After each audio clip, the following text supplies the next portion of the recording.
Hello friends, இன்றைக்கி நம்ம இந்த வீடியோ என்ன பார்க்க போகிறோம்னு பார்த்தீங்கன்னா எலக்ட்ரிக்கல் நோட்ஸ் சொல்லக்கூடிய ரெஃபரன்ஸ் கைட்லைன் பற்றி பார்க்க போகிறோம். இது ஒரு பிகினராக இருக்கிறவங்க இந்த புக் ரொம்ப யூஸ்ஃபுல்லாக இருக்கும். நீங்கள் ஒரு இண்டஸ்ட்ரியில் ஒர்க் பண்ணுறீங்க அல்லது பிகினராக ஜாயின் பண்ணிங்கலாம் இந்த புக் ரொம்ப யூஸ்ஃபுல்லாக இருக்கும். மொத்தமாக பார்த்தீங்கன்னா இது பார்த்தீங்கன்னா 1000 பேஜஸ்கள் இருக்கக்கூடிய ஒரு புக்கு. இது நான் சாஃப்ட் காப்பியாகவே அனுப்பிடுவேன். இதே போல் ஆண்ட்ராய்டு ஆப்பாகவே அனுப்பிடுவேன். நீங்கள் வேணுன்றப்ப இதை டவுன்லோட் பண்ணி பிரிண்ட் அவுட் எடுத்து வச்சுக்கலாம், அல்லது உங்கள் ஃபோனில் கூட இன்ஸ்டால் பண்ணி வச்சுட்டு நீங்கள் வேணுன்றப்ப நீங்கள் படிக்கலாம்.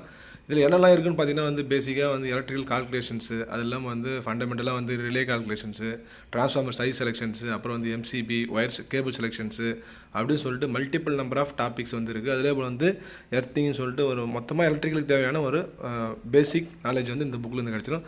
அதெல்லாம் உங்களுக்கு என்னென்னலாம் இதில் நாங்கள் ப்ரீஃபாக கொடுப்போன்னு பார்த்தீங்கன்னா, எலக்ட்ரிக்கல் ஆண்ட்ராய்டு ஆப்பு, இப்போ நான் காமிச்ச அந்த எலக்ட்ரிக் நோட்ஸ் ஆண்ட்ராய்டு ஆப்பாகவே இருக்குது. நீங்கள் அதை ஃபோன்லேயே இன்ஸ்டால் பண்ணிக்கலாம். அப்புறம் எலக்ட்ரிக் இன்டர்வியூ கொஸ்டின் அண்ட் ஆன்சருக்கான பிடிஎஃப் காப்பீஸ், அப்புறம் பார்த்தீங்கன்னா எலக்ட்ரிக்கல் கண்ட்ரோல் வயரிங் பண்ணுறதுக்கான ஒரு பிடிஎஃப் காப்பீஸு, அப்புறம் பேசிக்காக எலக்ட்ரிக்கல் யூஸ் பண்ணக்கூடிய ஃபண்டமெண்டல் ஃபார்முலாஸு, அப்புறம் electrical hand books like substation, அப்புறம் எலக்ட்ரிக்கல் கால்குலேஷனுக்கான கால்குலேஷன் டேட்டா ஷீட்ஸ் எல்லாமே நான் கொடுத்துருவேன். அதெல்லாம் பார்த்தீங்கன்னா ஹைட்ராலிக் அண்ட் நியூமேட்டிக், நீங்கள் ஒரு எலக்ட்ரிக்கல் மெயின்டெனன்ஸ் ஃபீல்டு ஒர்க் பண்ணுறீங்க, ஹைட்ராலிக்லாம் ஒர்க் பண்ணுறீங்கன்னா அதுக்கான ஒரு ஃபண்டமெண்டல் ரெஃபரன்ஸ் புக்ஸும் நான் கொடுத்துருவேன். மொத்தமாக இந்த கண்டென்ட் எல்லாமே உங்களுக்கு ஒன்ஸ் பே பண்ணினா உங்களுக்கு கிடச்சிரும். ஸ்க்ரீனில் தெரியுற வாட்ஸ்அப் நம்பரை கான்டாக்ட் பண்ணி வாங்கிங்க. இந்த புக்கு ஒரு பிகினராக ரொம்ப யூஸ்ஃபுல்லாக இருக்கும். உங்கள் ஃப்ரெண்ட்ஸுக்கு யாராச்சும் வேணுன்றவங்களுக்கு ஷேர் பண்ணுங்கள். தேங்க்யூ.